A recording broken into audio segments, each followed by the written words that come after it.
Jack Dorsey has decided to back Elon Musk, which is an alliance I didn't see coming. He's decided to go anti-Twitter. Yeah, so interesting response. And I'll plug this first, which is a little bit shilling. This is the book club I did with Carl about active measures. And this is going to be relevant because one of the weird things is that a lot of spy work seems to take place on twitter.com.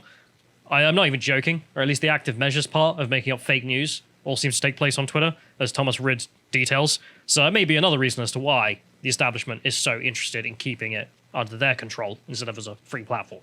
But moving forwards, we'll go to Jack Dorsey, who decided, I don't know why, but this morning he decided to dunk on CNN, and I liked it. So here you go, here's Brian Stelter, CNN hack, saying Tucker Carlson always selling the same thing. He's selling doubt. Ooh, fake news, Fox News are terrible. So and Jack just responds with, and you're selling hope, are you? Drop mic. I mean, it's nice to see. It's a good point. It's just, you guys are such BS merchants. No one is taking from you that you guys are, wholesome and innocent and just trying to report the facts, bro. Mostly peaceful. I do like that he is dunking on these people, but I will be honest, I still don't trust Jack Dorsey as far as I can throw him. Not in the slightest. Yeah, not in the slightest, because I don't want this to be taken as like any of us endorsing Jack Dorsey. Certainly not me, because Jack Dorsey is not a thing. Yeah, it's not a thing. Jack Dorsey has only chosen to suddenly speak up about all of this as soon as he's out of his position with Twitter. He's no longer the CEO. He's no longer having to answer to all of the people, all of his minions. And Jack, as much as you can try and make up for it now, you did still set up this system. You are one of the main causal factors for where we are right now. Literally, you were the guy in charge. Yes. But it is interesting to see someone spin a dime here, and I'm wondering what else will come out in my mind. But we'll move forward. If we go to the next one, we can see some hoe getting mad about this, saying, oh no, CNN are just selling the truth. What? Do you work for the Communist Party? What do you mean selling truth? Like, that doesn't. They're just selling the truth, bro. The tobacco salesman. Mate, you want some truth? Whoa. Yeah, like how naive and stupid do you have to be? Can you hover over the account? Because the MSNBC contributor, I am shook. Oh, that's why. That's why they're a literal. Pronouns in bio. Yeah, there we are. Hashtag BLM. Yeah. Waste of time. Moving to the next one, we have Jack responding to this verified disabled person, and Jack saying, I know this from being on the streets of Ferguson during the protest and watching them try to create conflict and film it, causing the protesters to chant FCNN. Well, that's very interesting, isn't it? I remember the FCNN part. At least I can't recall the story about Ferguson. No. In which apparently CNN tried to cause conflict and then filmed it and were like, oh my God, look at the conflict. Ooh, story. Ooh, this is real journalism right here. Yeah, and everyone else was like, well, that's scummy. You guys are literal scum. That reminds me of the old clip of the BLM riots when Antifa showed up and tried to start riots, and all the BLM guys were like, it's a bunch of white boys, get them, police. I think I showed you that. I love it. Black bloc, Antifa guy, there's cobbled streets, so he's got his little hammer out and he's picking up the cobble so he can throw them. And these three black guys just turn around and look at him and go, it's the white people. they grab him and his hammer and just throw him over to the cops, and they're like, get him. Beautiful. Even if, if only we could see that with these CNN journos. Yeah. So anyway. It's the journos. Get them. So apparently that happened, and Jack saw it himself in Ferguson, and he's like, oh, well, okay, CNN are literal scum. You're not selling truth. You're not Pravda. I'm sorry. And they're creating truth. They're manufacturing truth. I suppose a member of the regime would turn around and be like, no, CNN are Pravda. Hail Gorbachev. No, hang on. It's ridiculous. We'll move forward because we also have the fact that he's decided to turn around and call his own board dysfunctional. Or at least the board that he's, I don't know if he's even on it. I don't think he is. I mean, they are actively going against the financial duties they have to the shareholders. Yeah. Dorsey criticised the board in response to a post in which a user quipped that the company's early beginning was mired in plots and coups among its founding executives. It's consistently been that dysfunctional of a company, Dorsey said.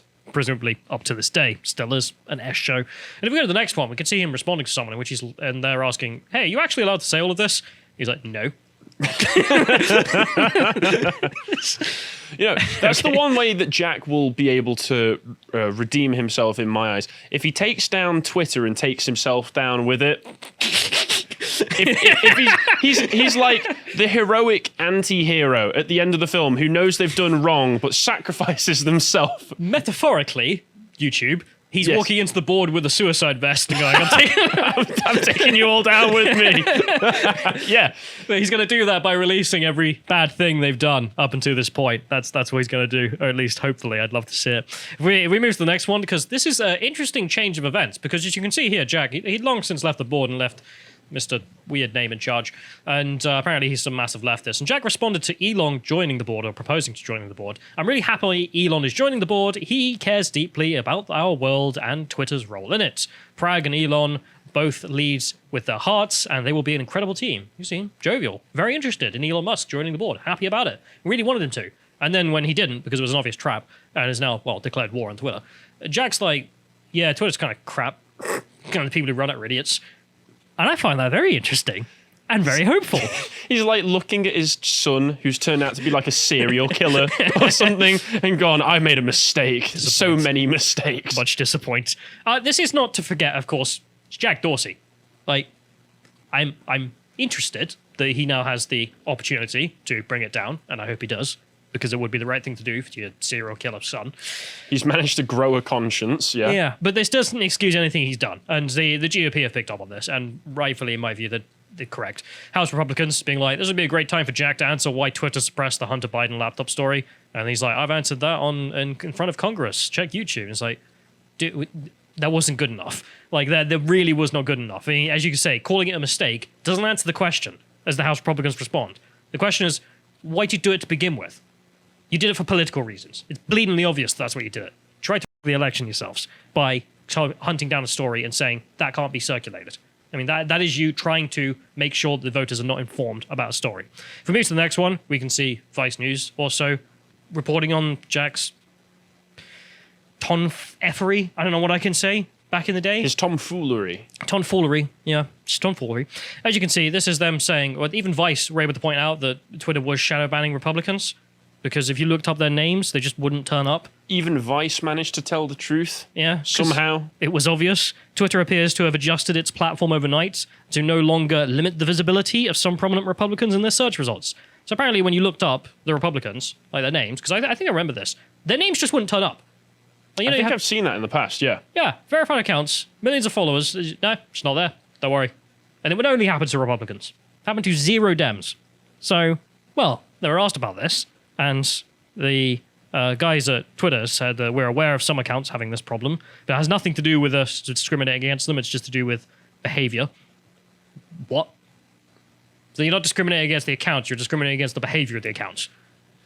That's some doublespeak. I mean, on the Joe Rogan, Tim Pool episode where they interrogated Jack, well, maybe it was a result of the solicitor who was next to him, but he didn't seem to understand that your rules on your website are targeted against conservative beliefs. He's like, no, they're not. And he was like, well, I mean, what do you call this? What do you want? And if we go to the next one, we can see that the Washington Times picked up on this as well, in which Jack was like, no, we don't do it, we swear. We just do it to Republican behavior, not Republican views. It means nothing. And then he went before Congress and answered for this. And Congress just got him to admit, yeah, we were in the wrong. This is the clip here. I don't have time to show it, but you can see and go and check it in your own time, in which the Republican guy is just like, well, we're concerned that you're discriminating against us with this direct example. And Jack says, quote, we agree that result was not impartial, and that's why we corrected it and fixed it. Why'd you do it to begin with? Mm-hmm. And once again, in the terms and conditions, having it so, for instance, I don't know if it's still the case, I imagine it's probably worse, having it so that you can get taken off the platform for misgendering somebody is actively going against conservative beliefs that there is no such thing as misgendering somebody. Actively partisan. Great point by Tim Pool, as you say. And if we go to the next one, speaking of Joe Rogan, because remember he did have, well, her and him on. And the legal robot and Jack Dorsey, the monk. And I'd love to see another episode. I mean, I'm interested to see what Jack has to say. With all of the failures he's got in the past, and even Joe Rogan said himself this interview wasn't good enough and he wanted to do another one in which he gave him the full barrels of answer for your crimes. Yeah, I mean, Jack, if you're so interested in making up for what you've done and you seem to recognize that, yes, you have done something wrong here, there's an opportunity right there. Just to explain what's actually going on here in the power dynamics. And there's no better place than Joe Rogan's podcast to do that. And surely he doesn't need to have a solicitor sat next to him the whole time this time. Not anymore. He's a free agent. No. You can go, just like dish it all out, Jack. Just let us know everything. Yeah. If we go to the next one, I also wanted to see that General Flynn has something to say, because of course he does. I love this. So General Flynn put this out. Hey, Elon, have you considered that Twitter is blocking your offer because they're afraid you'll obtain documents proving they shadow banned and censor, which would contradict sworn testimony they made before Congress? It's a great point. I think General Flynn actually has a good point there, which is if Elon does acquire complete ownership, well, he's going to have access to everything, in which case he'll find out what they were lying about before Congress. And I think that's also a major threat. If we go to the next one, we can also see the fact that apparently the board all get paid ridiculous amount of money. And if we scroll up, we can see the board names and the salaries they get paid, which is a lot. Yeah. And they're Good all work losing. if you can get it. They're all losing their jobs, and as Elon says, if you scroll back down, he's going to take 0 buckaroos for controlling it. So that's $3 million a year saved. No, I don't think that's what he said that he'll take. I think that'll just be everyone's salary on the board from now on. Well, I think he's the only guy on the board as well. Oh yeah, good point. It's just $3 million saved right there. What's your problem? So again, a great offer. If we go to the next one, we can also see the fact that the people who do currently run the place, apparently they got bugger all shares. So if you scroll up on this one, because I'm just noticing what Elon's noticed here, which is just apparently they've got between them like 70 shares. I did notice that when I saw this screenshot going around. It's just like ridiculous.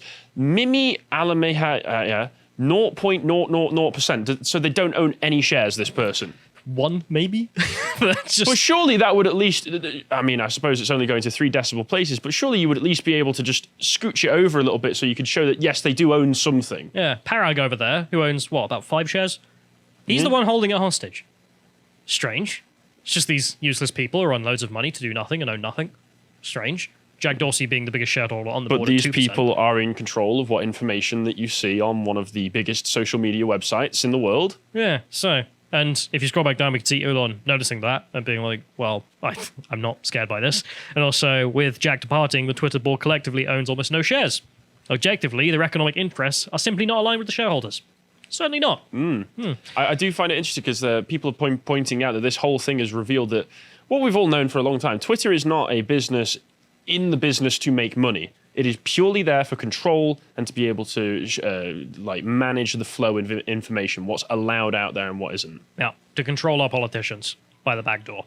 I mean, kind of control would be illegal otherwise, but because it's on social media and a new platform, this is fine. If we go to the next one, we can see the fact that someone tweeted out some footage from an old clip in which they label it here, Elon Musk trying to control people how we think that's our job. Oh, yeah. Of course, many remember this is about Donald Trump, in which MSNBC said, no, it's not for Donald Trump to control what people think, that's our job. Yeah, we watched this one before. It is great how she just flat out comes out and says it. Yeah, but of course, it is Elon in this case as well, which is that he's the descendant of Trump, as in the banner of freedom holds with him right now.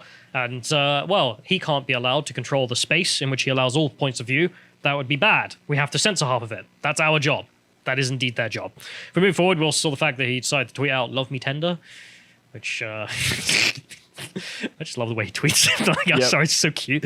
This is apparently a reference to something in stock worldery, which. I think Carl posted about it. There's something called a tender offer, which I assume is where you put forward a particular fiscal offer that's I wouldn't be able to say specifically. If we go to the next one, we have someone else explaining it. Oh, okay, that's all right then. Hell if I know. So Elon Musk tweeted "Love me tender" today. What does this mean? Sounds like Mr. Musk will bypass the board and invite shareholders directly to sell tender their stock to him at a premium, so they'll make an S-load of money. Sounds like Plan B. So this presumably, if this guy's correct, the Plan B was just go to the shareholders directly and be like, "Hey, buddy." So just in case, get some shares now, because he's going to be offering good money for them. For your 5 minutes with Elon.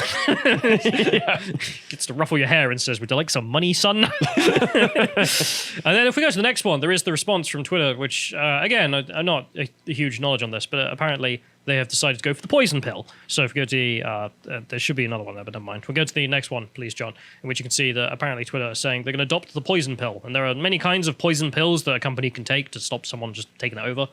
The one they've gone with, apparently, is giving existing shareholders the ability to purchase additional shares in the company at discount, which in turn dilutes the stake of a person or party seeking to buy the company. However, Elon Musk has all the money and can just buy more. So, I was going to say, I mean, surely he's a shareholder now as well. Yeah, but he doesn't have like 50%, right? So it's going to harm him. as True. in his offer. But then Also, if I was a shareholder and offered, well, you can buy these shares at discount or get a nice fat lump sum from Elon right now. yeah. But there's also just the fact that it doesn't really matter because, as Elon has said, I don't care about economics. It's not about the money. It's about sending a message, and he will burn all of his money by the looks of it to try and get this sort of I'll thing. burn you all down. Yeah, so he's going to buy it all. So I don't think this is even kind of a threat. Joker Musk. Who knows? Maybe he's not gone full Joker pill. We'll find out. And if we go to the next one, we can see the Republicans have also noticed this and being like, I stand with Elon Musk. So good boys there, I suppose. Standard bearers of freedom in the political realm. Who else are they going to side with? If we go to the last one here, I thought we'd also just have some fun real quick. Because remember, billionaires should not control media. It's evil. They will only ever push it in their own direction. Yeah. We shouldn't let billionaires have undue effect on politics. Unless they're left wing. If they're left wing, it's okay. Obviously. Come on, dude. I mean, we've got to make some exceptions, right? I'm not crazy. Free market and all for left wingers. There's such well-known lovers of free markets in the left wing. So this is Fox News responding here. This is a great article for Fox News. 5 liberal media outlets run by billionaires that have criticized Elon Musk's attempt to purchase Twitter. The Washington Post, we start off with. Ooh. Amazon founder and billionaire Jeff Bezos purchased the Post for $250 million. Chump change for him. Yeah, that's pretty lucrative right there. Yeah. They Have Washington Post said much negative about Amazon or Bezos since 2016? I don't think so. I doubt it. Yeah, I I think it'd doubt be it. wise. You might lose your premium membership. No more deliveries. Anyway, so they published a column from former CEO and Redditor Ellen K. Powell. Remember her? I'm a professional Redditor. Well, she was the CEO of Reddit, professional Redditor, Miss Powell. Headlined, Elon Musk's vision of free speech will be bad for Twitter. Musk's appointment to the Twitter board shows that we need the regulation of social media platforms to prevent rich people from controlling our channels of communication. Signed off by Jeff Bezos. Yeah. Does that sound good, Jeff? It's laughable. But we all know that one. Move on to the others that Fox found, which is the next one is The Atlantic. So Lorraine Powell? I think that's just Lauren. Yeah, Miss Jobs. Got lots of jobs. The widow of Steve Jobs became the majority owner of The Atlantic in 2017. She is an outspoken liberal, leftist, American liberal, yeah. Yeah, I still don't like it. Who donated $700,000 just because, I don't know, it's emptying her purse, presumably, on Joe Biden. And just gave him all that money because for no reason. Not expecting to get anything in return. Completely neutral action. I'm sure. One Atlantic writer, Ian Ogg, made his feelings plain about Musk when he called him a billionaire BSer. Of course he did. Powell Jobs also owns a stake in Axios, which published a piece last week saying Musk was behaving like a supervillain for trying to use his money. Twitter is where journalists congregate to do a lot of their work, and they don't really want to be in Elon Musk's private playpen, Axios wrote. Oh, no. You'd love to be in, well, Miss Jobs' playpen, though. That's fine. Again, see, she's just the misunderstood hero of her own story. Could you imagine working for one of these places as a writer and writing this crap and then thinking you're going to get away with it? What, and then looking myself in the mirror afterwards? No, I couldn't. We move to Time, because Time, of course, is owned by a billionaire as well. Mark Birnoff, the billionaire CEO of Salesforce, and his wife, Leanne, purchased Time in 2018 for $190 million. Oh, yeah, just billionaires, just buying up the media. Why not? They're bored. They're allowed to do it. They're left wing. The right wing. Cut that. I mean, the thing is, Elon Musk, I don't even think is right wing. No. He seems Centrist. like a centrist. Filthy centrist. Oh, God, he believes in freedom of speech. Disgusting. Him and Tim Pool holding hands. Sitting on that fence together. So Time editor at large and MSNBC analyst, Anid, long name, tweeted that Tesla's CEO was the reason to abolish billionaires, unlike her boss, because he's allowed to be, because he supports her. Well, some billionaires are more billionaires than other billionaires. Yeah. It's the billionaires we've got to worry about. Bloomberg, a former New York mayor and billionaire. Mr. Bloomberg, of course. Yep. They said it was bad news for Elon Musk taking over Twitter. That would be horrible to have billionaires in charge of the media. I'm sorry, but it is so transparent. We've just got to keep hammering this point home. Next one, Los Angeles Times. Billionaire biotech businessman Patrick Who Cares? who run their Los Angeles Times, decided to go with Elon Musk's paradoxical vision of running Twitter. Less democracy, more freedom. What does that even mean? I'm sorry, but like it's so poor propaganda as well. They've not even tried. Well, I mean, no, the thing is, they call it paradoxical, but yes, less democracy, for the most part, generally does equal more freedom. Yeah, England was a free country long before we had democracy. Yes. Think about it. Constitutional monarchy, we were still free. Yeah, it's amazing what you can get done. And I'll end that there because it's so crap. I'm sorry, but like the propaganda is so transparent. Where it's billionaire upon billionaire lining So up to tell obvious. you that this billionaire is the bad guy. Spaceman bad, as they say. If you appreciated that segment from the podcast of the Lotus Eaters, you can go to lotuseaters.com to get access to all the premium content we have on the site, such as the book clubs we do together, this one between me and Carl on Rousseau's social contract and the absolute insanity that he believes. And if you want to follow what else I'm putting out, you can follow me on Getter at Callum on Getter. Thank you and goodbye.